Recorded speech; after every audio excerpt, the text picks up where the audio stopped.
Good morning. Yeah, thank you very much. And I want to say that I've read the mood of the House, and therefore I'll go straight to the point. Your Excellency, the President of the Republic of Kenya, the Right Honorable Raila Odinga, the Deputy President, my friend, Professor Kithure Kindiki, members of both houses here and parties. On August the 6th, the President issued a proclamation to establish a mechanism for the compensation of victims of riots and protests. I want to say that, as we all know, Kenya's democratic space has widened under the 2010 Constitution. As a result of that, our people were able to gather, to debate, to petition, and even to protest. However, some of those protests have turned violent and have become riots. Lives and livelihoods have been affected, and people have lost their lives, and others have been injured. I just want to say that this particular effort itself has very few examples in history, and some of the examples that have been there, which I mentioned, the Japanese Americans who were compensated after they were interned following the Second World War, and of course the compensation of Jews following the Holocaust. The President established a 120-day coordination framework to identify and to compensate victims of demonstrations and public protests. He designated the offices of the Attorney General, Interior, Treasury, and other state organs to work with us. I just want to say that, and compliment the President, that this is a bold, is unprecedented, and is a historic step in our country in the area of transitional justice. The legal framework, which I think has been debated, but I think which is clear to me, Article 21(1) of the Constitution, of course, provides that the state must protect, respect, promote, and fulfill the rights of the people. Article 37 provides for assembly, demonstration, to picket, and to petition. Article 129(2) gives the executive the authority of a public trust and to serve the people. Article 131(2) provides for the duties of the presidency include those of national unity and the protection of the rights of the people and the rule of law. The proclamation, therefore, which the President made on August the 6th is lawful, is time-bound, 120 days, and it seeks to establish a coordination roadmap with clear reporting. And so, therefore, the mechanism itself is ad hoc, it is short-term, and it will move quickly and lawfully. The panel that we intend to create will recommend a victim compensation legal framework targeted at amendments to the Victims Protection Law, which right now is not operational and therefore is not viable for this particular effort that we are carrying out. We'll also be recommending a protest law be submitted to both houses to be codified so that we can be able to de-escalate the protests when they take place. The objective here will be that for the future protests should be safer and should be professionally managed so that the outcomes are different and not deadly to our people. As I mentioned earlier, the justification for this effort is a constitutional duty of a national unity of our country as provided for in the provisions that I pointed out. But I also want to say that compensation for victims is just one pillar of justice. There are other pillars, like courts, where matters can be heard. Where verification warrants accountability, we shall be making referrals to the office of the ODPP to ensure that cases can be pursued in courts. This effort seeks to pursue a balanced recognition of harm to civilians and to officers. It does not assign any collective blame, and hence it is evidence-led and seeks to pursue a humane redress for the harms suffered. We've decided to pursue the period from January 1st, 2017 to July 31st, 2025. This period we think is long enough, but also short enough to be manageable. We think that compensation of victims is the best place to start this effort. It is because compensation is tangible, it is time-bound, and it is intended to unify our country. The panel that we seek to create will have the faces of Kenyans that all of you will be able to recognize and to see that they represent the face of the country. We will draw upon the Law Society of Kenya. We will draw from religious organizations. We will draw from civil society and from youth and women leaders. This panel itself will approve the framework for the compensation process. It will establish the eligibility criteria and the schedules to be followed, and will perform other acts related to compensation. We will be able to ensure in this process compliance with human rights norms and laws, and also adhere to public finance laws. As the President instructed us, our mandate is to deliver within 120 days. We'll also establish a technical team to work with us. And this technical team will draw from various institutions and organizations. Obviously, the Office of the Attorney General, the Executive Office of the President, the Ministry of the Interior, the Independent Policing Oversight Authority, the Kenya National Commission on Human Rights, and subject matter experts. All of these institutions and folks will form the backbone of our technical team. We shall also draw from psychology and trauma specialists, statisticians, data scientists, forensic experts, and record keepers and data protection individuals.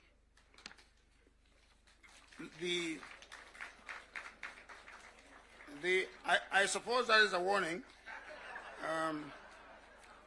The Secretariat will be domiciled at the Office of the President.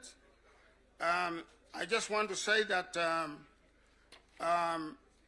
in spite of the steps that I have outlined, that we have made quite a lot of progress in identifying individuals for both teams, for both the panel and also the technical team.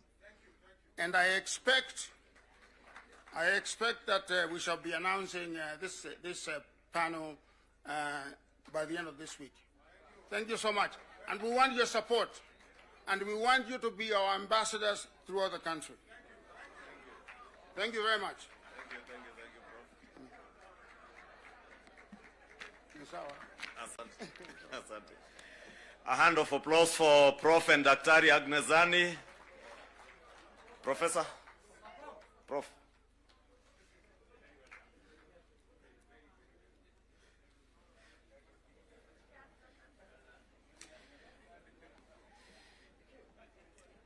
Your Excellencies, the President, Prime Minister, and the Deputy President, with those two presentations, Your Excellency, members, we appreciate the seriousness of not just the implementation of the NADCO report, which we have been appraised on its implementation. And Your Excellency, I must appreciate all the members of Parliament, both in the Senate and in the National Assembly, for the support that they have accorded us in the legislative process of enacting the NADCO legislative bills that we have and those that are still within the two houses.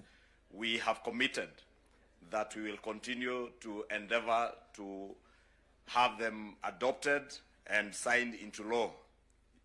Your Excellencies, the 10-point agenda, as has been clearly enumerated by Dr. Agnes Zani, are not about you as a president or the Prime Minister. These 10 points are about the nation of Kenya. The full implementation of these 10 points are not about ODM as a political party or the Kenya Kwanza coalition parties. They are about the future of our nation. And therefore, as a parliamentary group, we want to commit, Your Excellencies, that we will continue to ensure that we extend the support that is needed by the Agnes Zani team and also to Professor Makau Mutua's team, because as Professor has alluded to, there will be legislative proposals that will come to the houses, as well as requests for budgetary support in the implementation of the work that these two important committees are doing. Therefore, Your Excellency, allow me to close at that point and to now, Your Excellency, before I invite the Deputy President,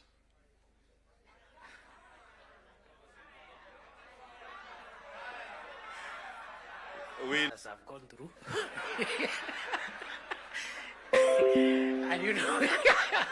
and you know, both my predecessors are just like me from academia. So I was very worried. I wanted really we delay until the Prime Minister comes back. But I'm grateful to what Dr. Zani and team are doing. You're helping the country deal with very, very difficult issues. I am also very impressed by Professor Makau Mutua's work. It's quite a heavy topic that he's handling on behalf of the country. So my sister, Dr. Zani, and my academic senior, Professor Makau Mutua, I wish you Godspeed as you do this on behalf of all of us. Your Excellency, the President, and Your Excellency, Prime Minister, and my colleagues, let me just say two things as we wait for the Prime Minister to come back and address us. The first one is, for the last 33 years, our country has revolved around majorly two political formations. And the difference in the political strength of those two major political formations has not been very big difference. We've been like that since we went into multi-party politics. So that you have a strong party winning, but even the opposition is fairly strong. What that means, therefore, is that our country, like all democracies, requires bipartisan consensus building, especially to deal with serious and heavy national issues and national challenges. I like what my mono in school and the leader of the National Assembly minority side, Junaid said. My distinct, he said that bipartisan, oh, he's back. I was just praising you, Junaid.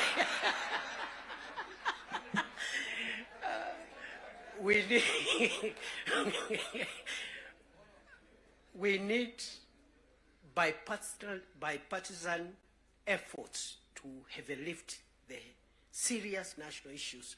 You've seen them in the 10-point agenda. The fight against corruption, the fight against ethnic bias, the fight against all these vices. Without bipartisan efforts, no single side can be able to ever lift these national issues. So let us not underestimate what the leadership of the UDA through President Ruto, the leadership of ODM through His Excellency Raila Odinga has helped us to achieve as a nation. Because none of us alone would have enough political largesse to be able to even lift on some of the issues we are discussing here today.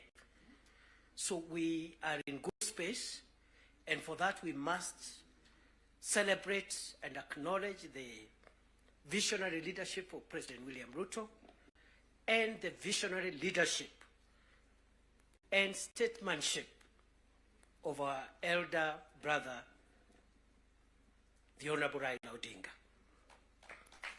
Going forward, those of us who are younger politicians, we should pick lessons from these two leaders, because there's a lot of excitement by many people who are in the political space, and they think leading the country or managing the country's affairs is a small issue. And some of the characters running up and down around, if they are given this nation to manage even for a day, the country will sink, because they don't have enough wisdom and enough foresight to be able to manage the complex society that is Kenya. So, Prime Minister, we appreciate your leadership, your vision, and you've been able to show us, those of us who are younger politicians, that elections and politics should not undermine the collective interest, stability, and progress of our nation. You have helped us understand that individual ambitions to become whatever we want to become should not stand between us and our country's stability, progress, and sustainability. We have reached where we wanted to reach, is that, again, just to emphasize, many political parties whose leadership is here, but although the NADCO and the 10-point agenda was introduced by the ODM, we have other allies who have joined us from both sides. And what this means is that the country is and gradually forming the national consensus that we are looking for. For me, the lesson I pick, even looking at the leadership that has spoken here, Stewart Matzayo from Kilifi, Owen Baya from Kilifi, Junel Mohammed from Migori, Migori and other places, and myself. Those who have felt that perhaps they need space to show their leadership skills, yet they feel their background, their religion, their ethnicity disadvantages them. Perhaps in a large national party, to realize your dream, your potential, and your skills to be tapped than other national party skills to be tapped than otherwise. And therefore, going forward, as we form coalitions and build our respective parties, let us look towards building national parties as opposed to sectarian parties, because that is where the future of our nation is best assured. So, on that basis, I want to end there, because I saw my colleagues got, I don't know who got no term. I want to end there and wish this meeting all the best.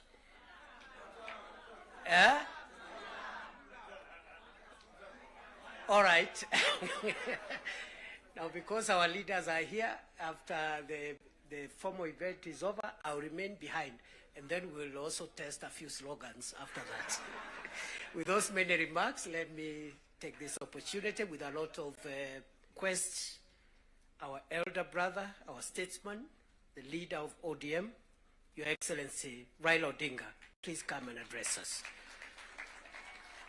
Wapi makofi ya baba jameni? Baba ni fire si fire.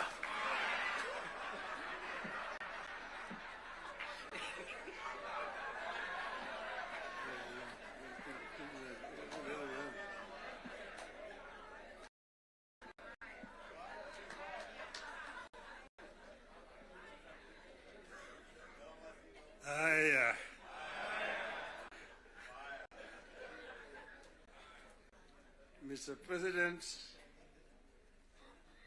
Deputy President, honorable members of Parliament, hamjambo. Hamjambo tena.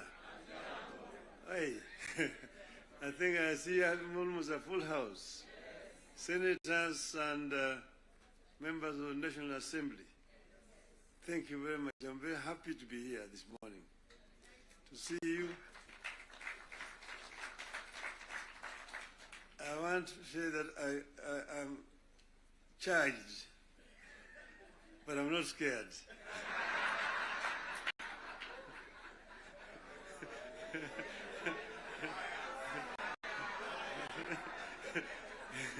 You know, I've been a member of Parliament for this constituency for 20 years.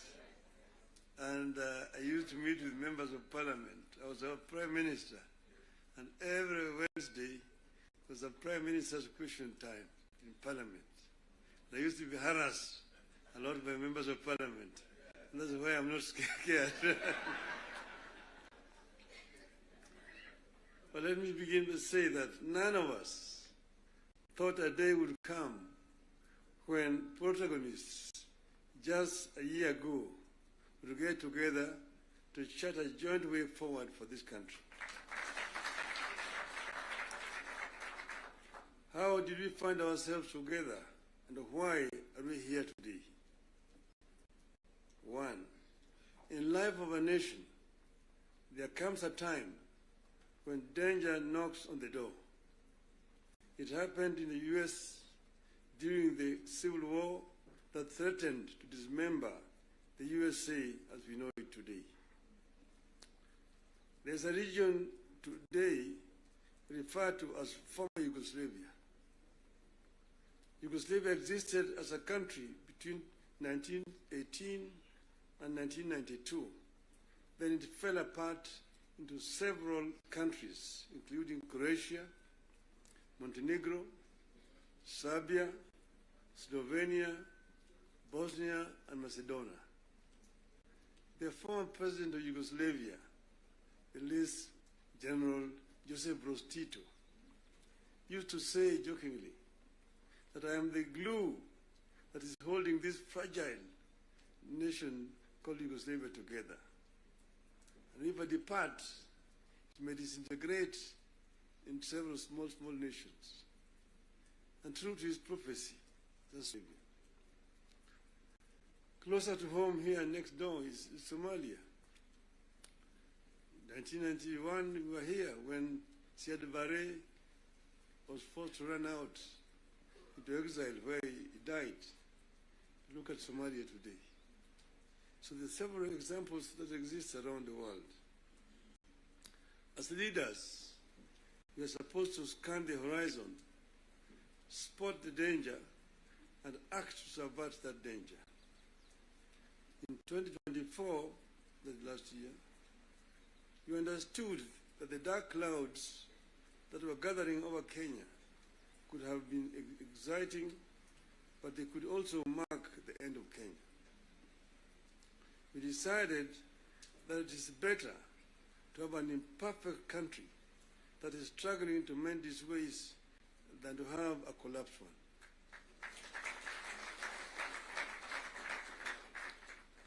We came together to create an environment in which we can discuss our issues and differences as people of one nation. As you know, and as you know here, there are countries that cannot discuss their issues at home. In my life, I've attended many meetings in London, Paris, Istanbul, Washington, name it, where African leaders are ferried to foreign capitals from their own collapsing countries to discuss issues they cannot discuss at home. We go together to spare Kenyan that shame.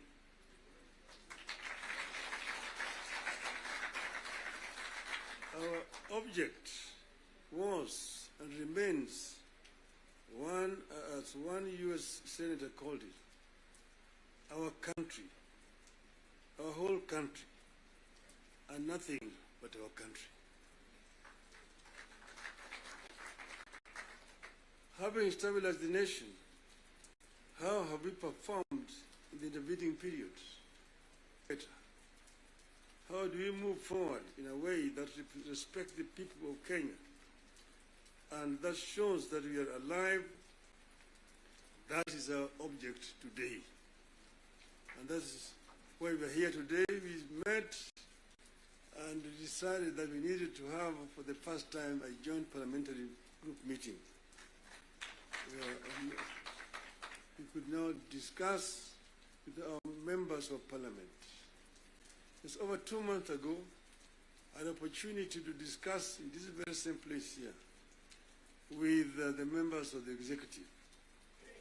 They came here and actually came with the blueprint of the performance, what they had done up to that time, and what they were intended to continue doing going forward. And I was very candid with them in my discussions with them. And I told them where I thought they were not doing right and what I thought they should be doing rightly. So as always, I'm always very candid indeed. As you know, we have got three very important institutions: the executive, the legislature, the judiciary.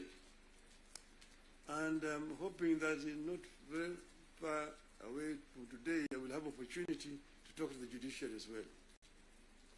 So I'm going to be very candid with you people. to talk to you as a former member of parliament. Yes, the leader, Kimani Ichung'wah, referred to the constitution and told me the issues like NGF and and Senate over Constitution. I want him to cite to me the section of that Constitution that he's referring to. Because as you know, I was very involved with the Constitution, making Constitution of this country. And at another time, I would want to bring Professor Yashpal Guy, who was the leader of that Constitution making. And we went through very many issues. We had committees in Bomas of Kenya dealing with various segments of that Constitution. The executive was one. Legislature is another one. Judiciary is another one. They will not want the revolution because of what had happened at independence. As you know, we started with the devolved system government, Majimbo. The foundation of Majimbo was actually contentious because it was ethnic-based. The colonialists and the settlers had actually instilled fear in the people that over the bigger communities, the bigger tribes at that time, the Luos and the Kikuyus, will lord it over the smaller tribes by creating regions and powers so that they can be able to be protected. That was the basis of Majimbo. And it was a very lengthy discussion at Lancaster House. So KANU accepted Majimbo in London, but with the understanding that they would change it after the independence. So after independence, KANU actually started to frustrate Majimbo by not remitting funds to the regional governments. Into the Hansard in the Bunge, there's a motion that was moved by the then leader of opposition at that time, the late Ronald Ngala, of censorship of the Prime Minister, the Jomo Kenyatta, because release funds to the regional governments. You need to read that debate. Ngala moved it, it was seconded by Masini Muliro, who was the deputy leader of the opposition. And then Kanu, of course, responded. First Jaramogi, Oginga Odinga, and then Tom Mboya responded to that motion. The motion was defeated, but that debate actually is very historic to go and read what it said. Kadu, of course, had to fold up and dissolve, and then eventually Majimbo was also dissolved through a constitutional amendment. And then what happened was what? They created a Ministry of Local Government, which was given a lot of powers, Ministry of Local Government. So the Minister of Local Government became an executive minister, just like a Minister for Finance under that constitution at that time. Now they were county councils down there, they capped 265. But then they could not do anything without authority in writing for the Minister of Local Government. So we had all these documents when we were there at Bomas. But then we said we wanted to give more autonomy to the counties so that service delivery could be better improved. We came up with regions at Bomas of Kenya. But there are people who really opposed devolution. The chairman of devolution in Bomas was called Dr. ODM Parliamentary. He addressed the audience at Bomas, and by the time he finished talking, everybody said that man should be the chairman of that committee, and became the chairman of the committee. And he conducted the matter so well and so effectively that he became a marked person. What did they do to him? In broad daylight, around 11 o'clock, on Ngong Road there, off Ngong Road, in his residence, they sent assassins. And in the presence of his children, they shot him and killed him. The assassins of Mumbai were arrested. Eventually, they were released. So I just want you to know that the revolution has got very many people and very powerful people in this country today. Then, after that, because you know that ODM is a product of constitution making. And one of the founding members of ODM is sitting here with you. The other one is the former president, who is a member, and quite a number. We are going to have the 20 years of ODM in October, and all the founding members are going to be invited.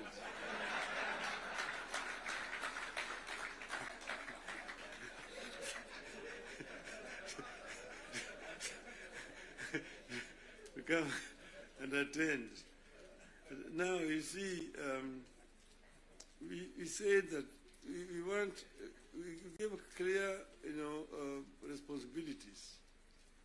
The executive, the legislature, and the judiciary. And the legislature is supposed to make laws that the executive uses to run the country. And the judiciary is then there to ensure that in implementation of these laws, the executive is not overreaching or violating the law of the Constitution. But then, so the work of Parliament is representation legislation, and oversight. Very clear, it's written there in the Constitution. Parliament is not supposed to be implementing. Parliament is supposed to be oversighting. It's not oversighting. And secondly, there is only two levels of devolution. There's, national and one level, county. Constituency is not an element of devolution. Devolution remains at the county. Down there at the constituency, the county government does implementation of the projects. I'm saying, correct.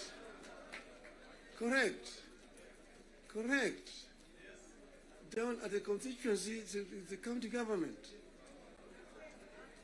By the national government is supposed to do national projects, and we go down there. And there are functions which are clearly been assigned. Functions which have been clearly been assigned to the national government. I will tell you,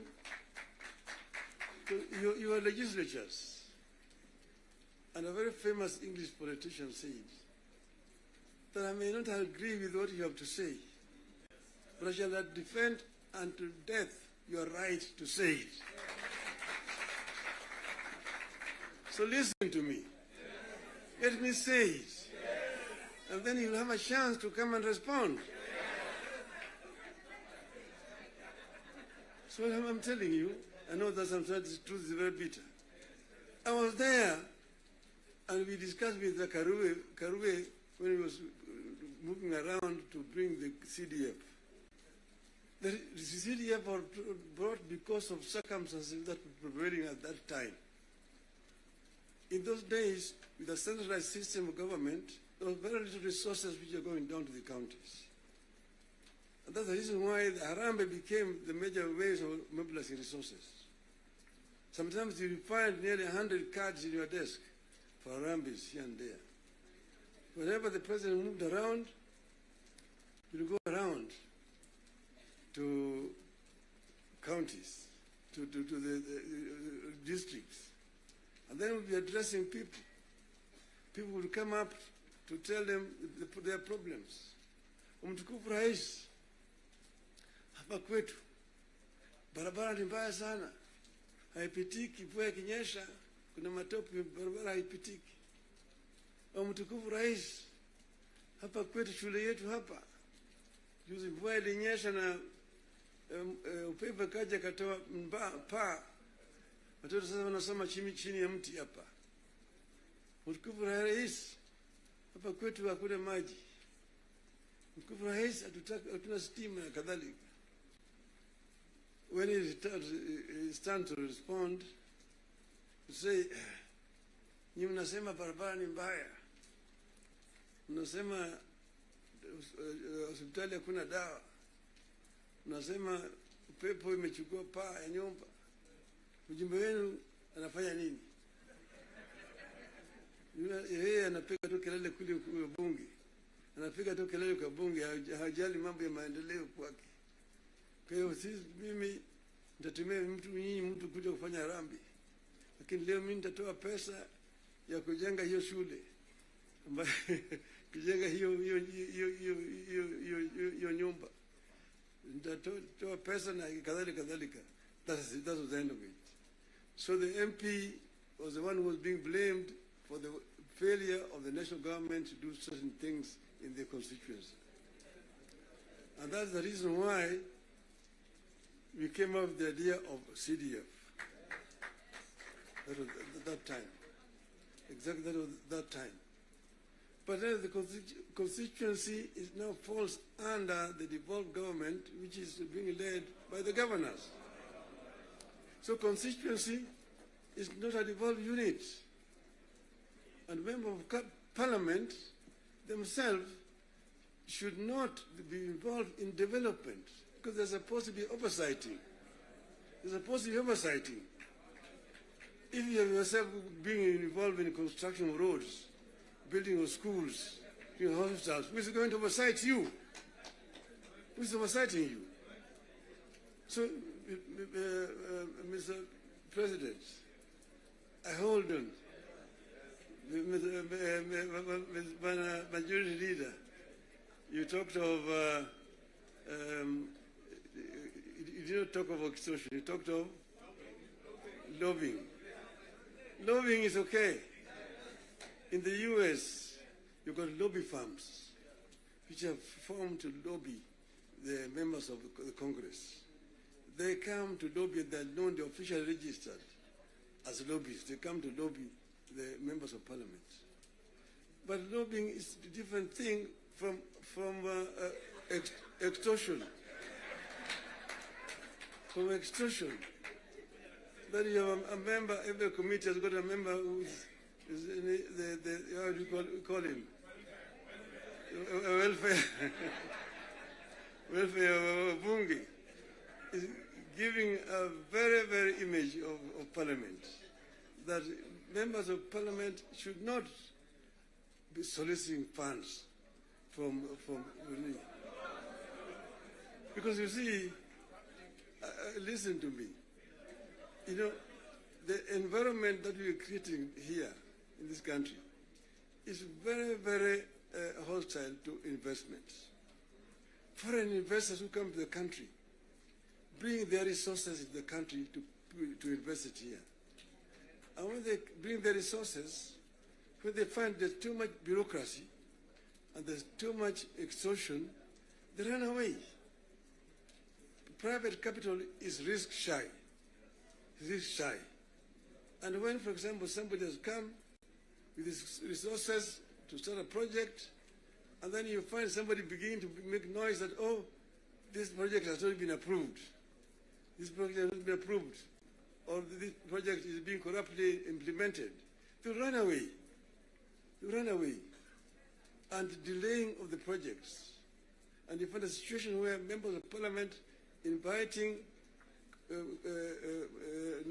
parastatals and so on, and even purporting to be cancelling projects that have been signed.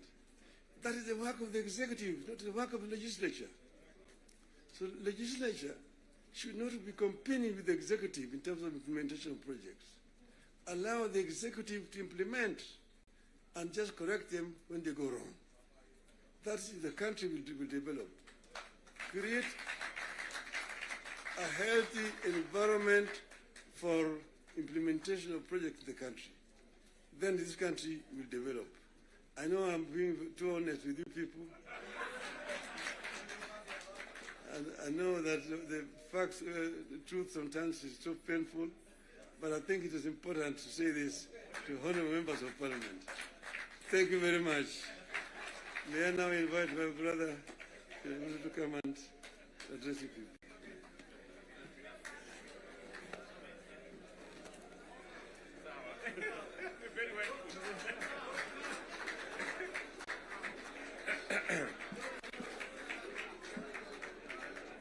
Thank you very much, the Right Honorable Prime Minister Raila Odinga. Ladies and gentlemen, let's take our seats. Thank you very much.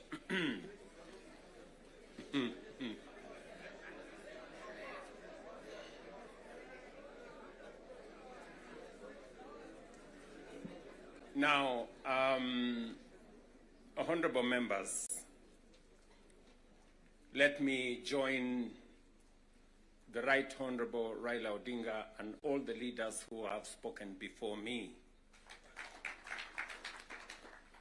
The Right Honorable Raila Odinga has given us the context of why we are meeting here.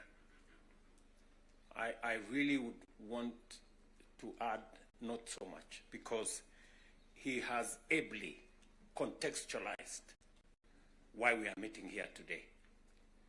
That we have a nation to look after and we have a nation to protect, and there are options that are available to us, and I think we chose to protect the nation called Kenya by our coming together. And so I want to commend both the Right Honorable Raila Odinga and the ODM party,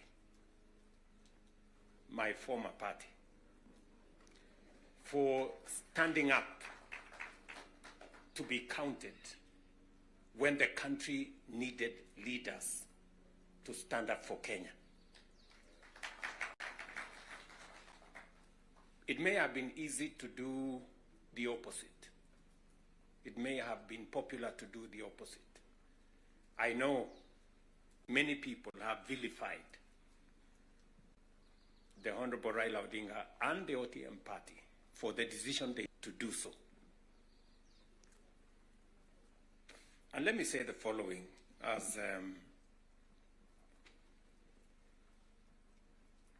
the President of Kenya today. We have come from very far as a nation. We stand here today as a robust democracy, a nation that is making strides in our national development. And I want to speak to you candidly. I don't have a written statement because I really wanted to speak to you from my heart. Because where I stand today, I've had a political journey as a person. And by God's grace, I have come very far. You know, out of the 5 people who have become presidents in Kenya, I am one of them. I don't take it for granted, and I don't take it lightly that God has given me an opportunity to be one of the 5 Kenyans who have had the opportunity to lead this country. And I must say this to us as leaders, that a nation, the progress, the destiny of a nation is decided by leaders. As to whether we are going to be a progressive nation or we are going to be a failed state is going to be determined by leaders, by us, the people who are sitting here. And therefore, the place of leadership is almost sacred. Nobody becomes a leader by chance or by default or by mistake. Today, you are a member of parliament or a senator or a governor or the position I hold and all the other positions that we hold because God and destiny has given us that chance. And we must think about it deeply. And so I want to ask you as leaders,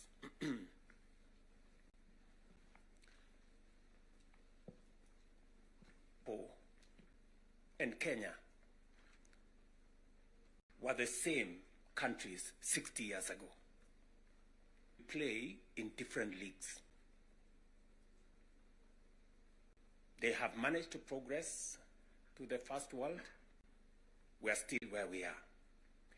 The difference between what Singapore has become and what we are is leadership.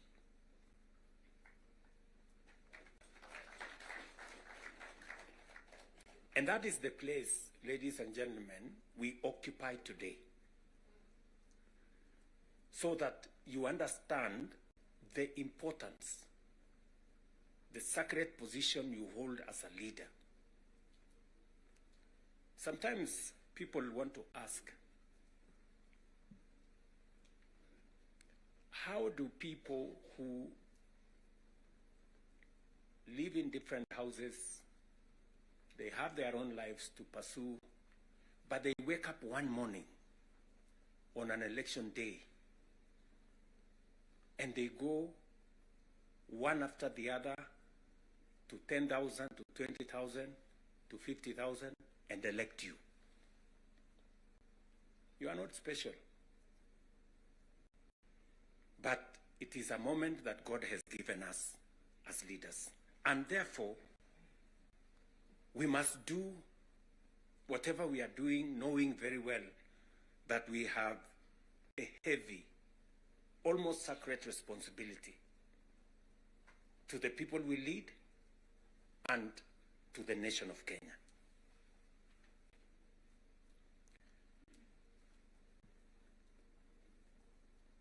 And it is not that we don't know what we should be doing. We all know what we should be doing. It is not that we have shortage of ideas. It is not that we have shortage of what we need to do. In fact, I dare say we have some of the very best ideas. We have very good.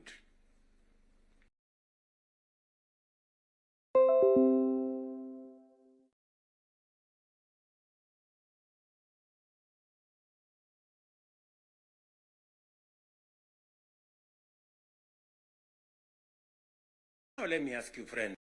You know, we are all friends here. Yeah, we are one team, or so I guess. This fellow who is called chairman of welfare in committees, what is their job?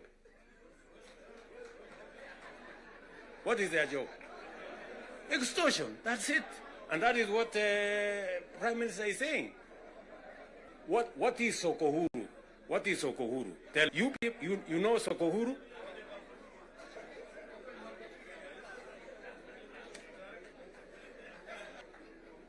With fundraisings for people who have hospital bills. All of us. In your phones, you have WhatsApp groups. So-and-so has this, this condition. So-and-so has this condition. Contribute here, contribute here. True or not true? Yes. But we don't want to fix it because it's difficult. But I must commend you. I must commend the members of National Assembly and Senate, because you took the courage and passed the bills that today is beginning to solve the problem of health in Kenya. It may not happen instantly, but all of you can now see that there is a possibility that we can sort out the challenge of health and health delivery in Kenya. But because we had to be bold, we had to be bold and make the necessary decisions. Today, we are dealing with the crooked hospitals and health professionals who still want to steal from SHA and to steal from our health provision. And we will go after them and we will deal with them. So, what am I saying? I am saying the following. If we have to change Kenya, my friends, we have a historic opportunity today with this broad-based government, we have a historic opportunity to unleash the full potential of Kenya. We all believe, I do, that Kenya is a very great country, this country of ours. There is absolutely no reason why Kenya is not like Singapore. We have what it takes. Let me repeat. We have what it takes to measure up to the countries in the first world. Yes, we do. Yes, we do. But we are playing in the wrong league because leadership, me and you, are refusing to stand up to what this country needs. I really want to persuade you guys. I really want to persuade you friends. Yeah? This is not about William Ruto. I am here today, I will not be there tomorrow. This is not about Raila Odinga. Right? It's about the country called Kenya, where today we have the privilege to be the leaders, to be the decision makers, to decide which way Kenya. It is us who are seated here. It is us. And we have the historic opportunity to make this country what we have always wanted it to be, but it has not been. As I have said, the same way Raila Odinga can stand here and tell you we must stop the wrongs, I have also said that I am ready to pay whatever price to make this country change.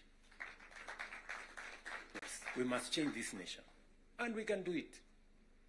Look, housing was part of our conversation for the last 30 years. Yes, we've always talked about housing and how important it is and how it is going to create jobs, how it is going to stop land fragmentation, how it's going to allow us to produce, to save land that is meant for food, how we are going to have decent housing, how we are going to reduce on slums, how we are going to have decent livelihoods. We've always said that. The Right Honorable Raila Odinga tried with the first slum upgrading projects. We started there. The housing levy, go and read the Azimio Manifesto. Read the Kenya Kwanza Manifesto. It is there. It is there in both manifestos. We now are seated here and we have the opportunity to implement what was in the Azimio Manifesto and what was in the Kenya Kwanza Manifesto. Friends, why don't we just do it?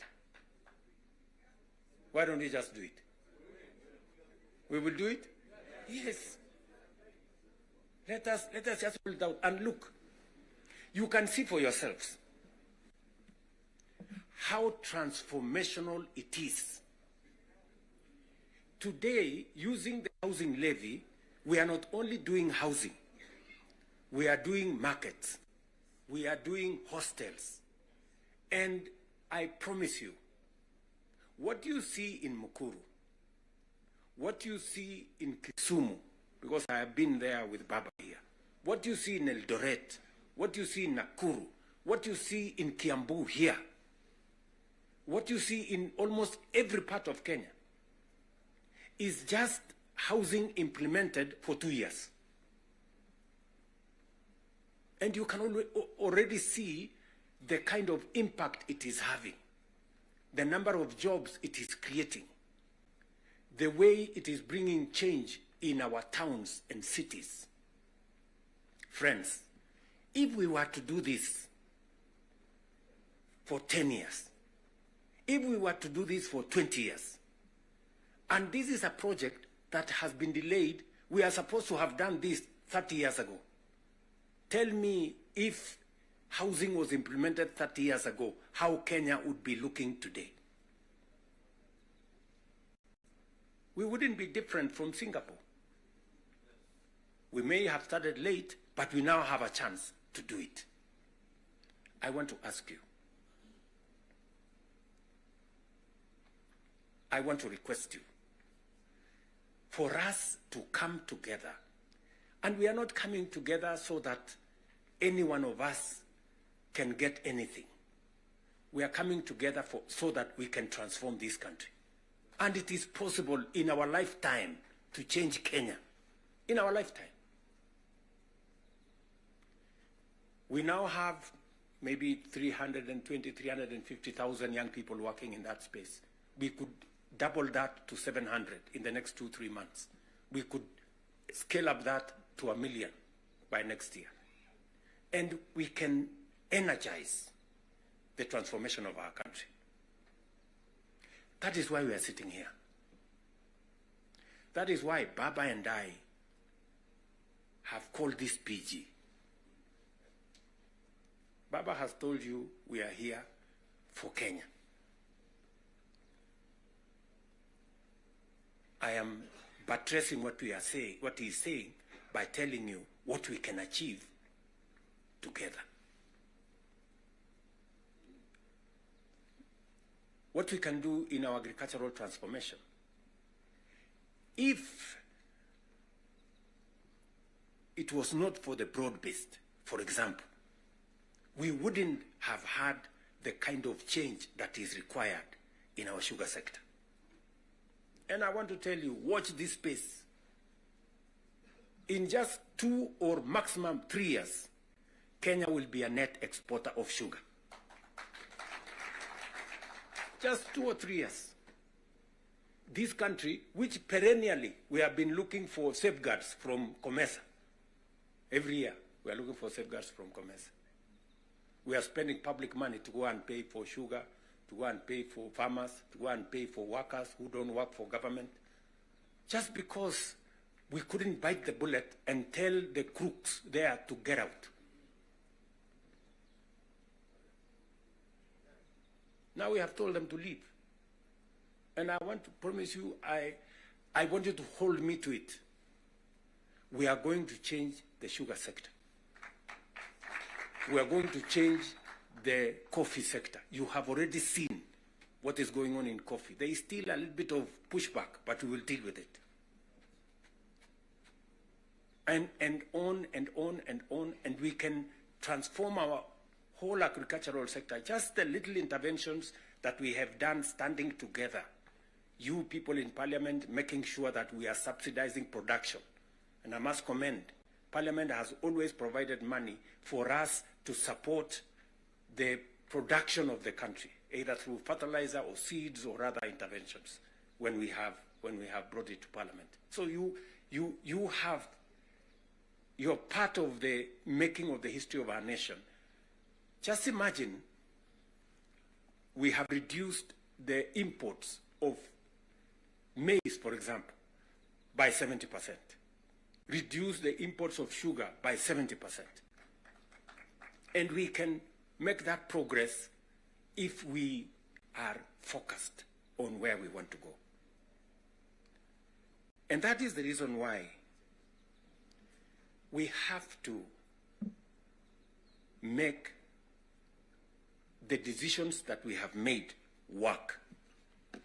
It is the reason why Baba and I have appointed Agnes Zani and her team, so that what brought us together, we don't forget.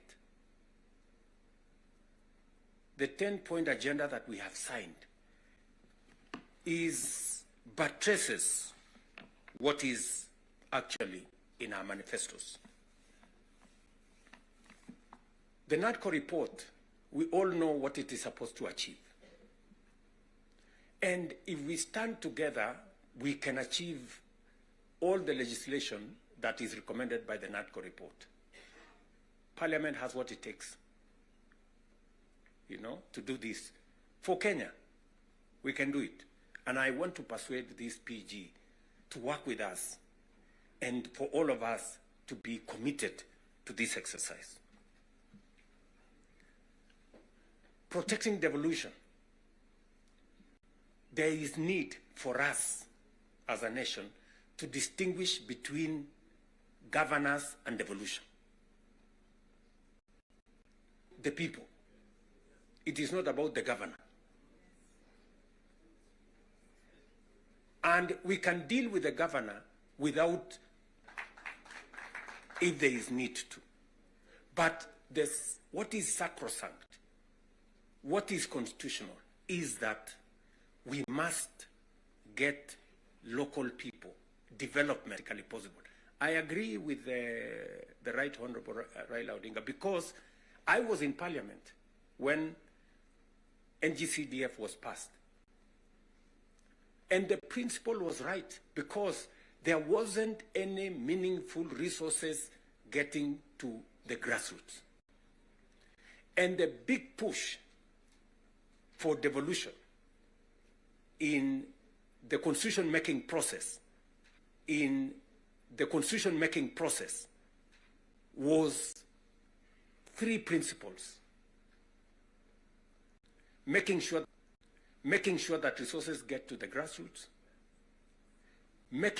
So we need a conversation. There legitimate concerns on how resources are being spent at the counties. There is. We cannot also run away. There is legitimate concern. Let me ask, for example, the latest Sokohuru in the Senate.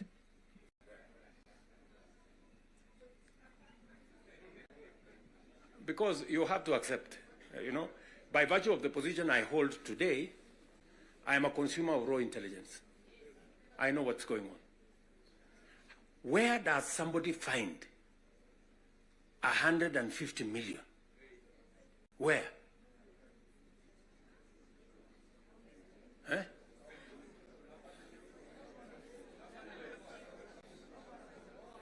Is that his money?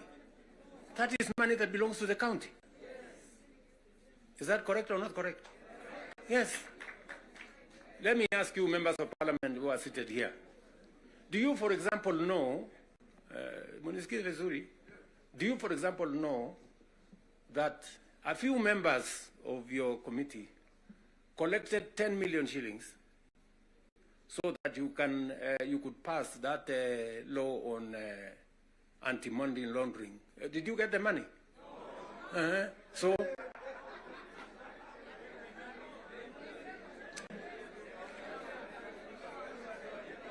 So,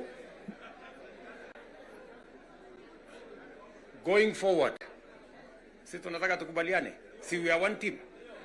Yes, there are people who are destroying the credibility of Parliament. And they are collecting money in the name of Parliament. And some of the time, or most of the time, that money never gets to Parliament, it gets to a few people. We are not going to shame them. We are going to arrest them. Yes.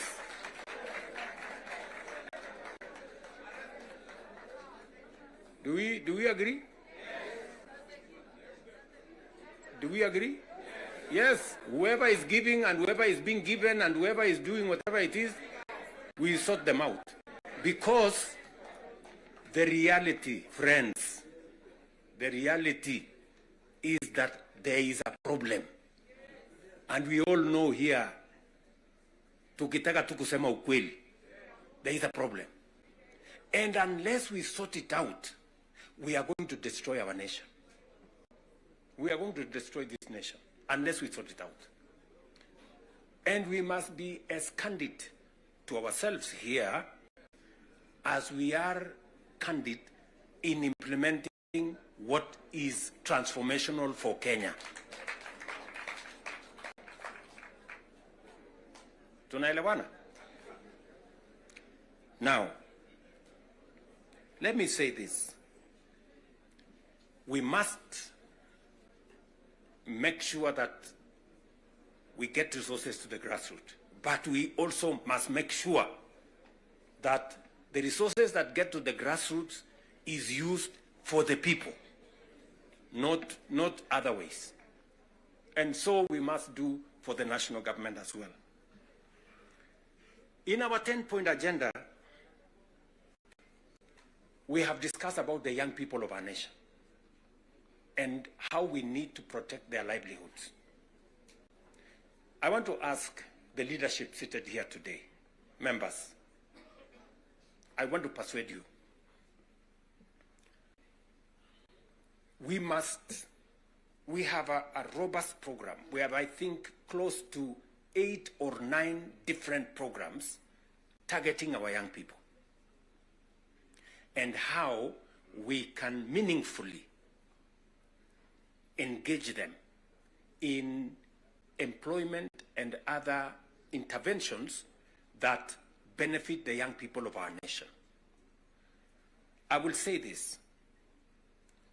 We spend close to 650 billion shillings every year in education, making sure that our young people go through primary school, ECD, primary school, junior school, secondary school, TVETs and universities. We must equally have clarity in how these 650 billion shillings we spend every year, at the end of the day, how do we recover that money? By making sure that our young people become a resource for the development of our nation instead of being a problem to our nation. We must do that. And there are 6, 7 interventions that have gone through Parliament. Housing is one of them. Export of labor is another one. Digital jobs, and every member of Parliament here, especially of the National Assembly, you have resources to do ICT hubs. I remember discussing with Sirma there, chairman of NGCDF. I remember discussing with Kiarie, the chairman of ICT. And if there are any issues that concern, sometimes maybe we have a problem with resources, Mbadi is here. He knows that if there are resources that needs to be made available, it's for us to provide interventions for young people to get an opportunity to work. You know very well that we can create hundreds of thousands of jobs in the digital space. You are aware of what we are doing in Nyota. You are aware of what we are doing in KJet. And if you don't, we should be able to explain to you so that you become part of the people, because you speak to hundreds of thousands of people every weekend, every day, as you go about your responsibilities, how they can tap into these opportunities and create livelihoods for the young people of our country so that they too can make a contribution towards making Kenya what we all want it to be. And I can continue, and I can continue on all the other aspects that we have worked on. We agreed that we must have a conversation on national debt because it has the potential to threaten our development. It is the reason why my good friend Mbadi and I have been in many different places, and we have done the most that we could to contain the issue of debt. We have gone out of our way to look for alternative sources of funding so that we don't always go to borrow. We have gone the route of securitization. We've gone the route of private-public partnerships. You know very well that we will be starting the construction of the road all the way to Mau Summit from here, Ironi. We are not going to be spending any debt money from government. The road is going to be built on private-public partnership. You know very well that we are going to begin the railway going all the way from Naivasha to Kisumu all the way to Malaba. We are not going to be spending money from debt like we did with the first section of the railway. We are going to be using public-private partnership to do that road.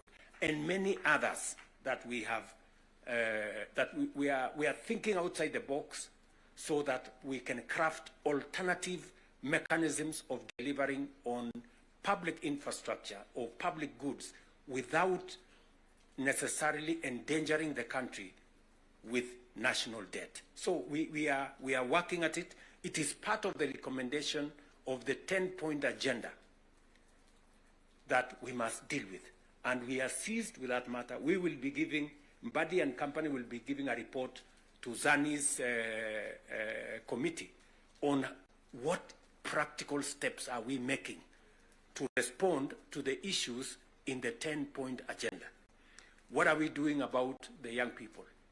We will be able to tell Zani and the PG, and the PG should be there to monitor what we are doing so that we not only do it for us, but we also do it for the people